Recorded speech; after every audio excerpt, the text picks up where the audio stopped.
मेरा नाम वेद प्रकाश उर्फ बंटी सोनी है। मैं धौलपुर जिले के कस्बा बसई नवाब का बाशिंदा हूँ। वहाँ मैं वर्तमान में सरपंच रहा था, जहाँ मुझे जनता ने जिता के सरपंच बनाया और भारतीय संविधान की कई धाराओं के तहत मुझे वहाँ से सरपंच पद से इसलिए हटाया गया कि मेरे जुड़वा संतान पहले पैदा हुई 2010 में, फिर एक बेटा मेरा पैदा हुआ 2020 में। उस बेटे को मैंने मेरी तलाकशुदा बहन को गोदनामा कर दिया और जिसकी मैंने न्याय की गुहार माननीय सर्वोच्च न्यायालय को लगाई है। और माननीय सर्वोच्च न्यायालय का मैं आभार व्यक्त करता हूं कि उन्होंने मेरी याचिका को स्वीकार किया है। मुझे सर्वोच्च न्यायालय से न्याय की उम्मीद है और ये देश में मेरा पहला मामला आया है ऐसा। और मुझे शिकायत इतनी सी है कि वहाँ धौलपुर प्रशासन के द्वारा मनमानी तरीके से, विशेषकर कलेक्टर साहब की दाब धोंस से, उन्होंने अपने अधिकारों का, पदों का दुरुपयोग करके जो सरपंच के चार्ज हैं वो एक वार्ड पंच को दिए हैं। वो गलत तरीके से दिए गए हैं। उन्होंने नियम और कानून कोई फॉलो किए नहीं है, जबकि वार्ड पंच 7 वार्ड पंच एक तरफ हैं। 7 वार्ड पंचों के विरोध करने के बाद भी, लिखित में चिट्ठी देने के बाद भी वहाँ धौलपुर कलेक्टर साहब ने गलत और अवैध तरीके से एक वार्ड पंच को वहाँ सरपंच का चार्ज दिया है। जबकि वार्ड पंचों की मांग ये थी कि नहीं तो एक कमेटी गठित करके बीडीओ साहब के पास उसके चार्ज चले जाएं।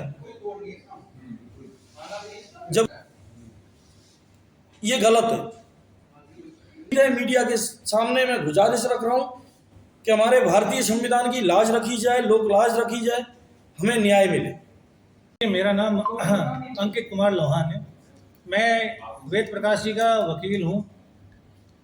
ये हम इनके खिलाफ, इनके विपक्षी दलों के लोगों ने एक षड्यंत्र के तहत इनको हटाने के लिए एक याचिका डाली, इलेक्शन कोर्ट के सामने डाली धौलपुर। दुर्भाग्यवश जिसका निर्णय भी इनके खिलाफ आया, जिसको इन्होंने चैलेंज किया उच्चतम न्यायालय के सामने जयपुर में, और वहाँ भी हमारी बात नहीं सुनी गई। उस निर्णय को हमने सर्वोच्च न्यायालय के सामने चैलेंज किया है। हमारी याचिका एडमिट हो गई है और उसमें नोटिस कर दिए गए हैं। सभी इंटरेस्टेड जो पार्टियां हैं उन सबको नोटिस दे दिया गया है और इसकी टेंटेटिव डेट अगस्त में है।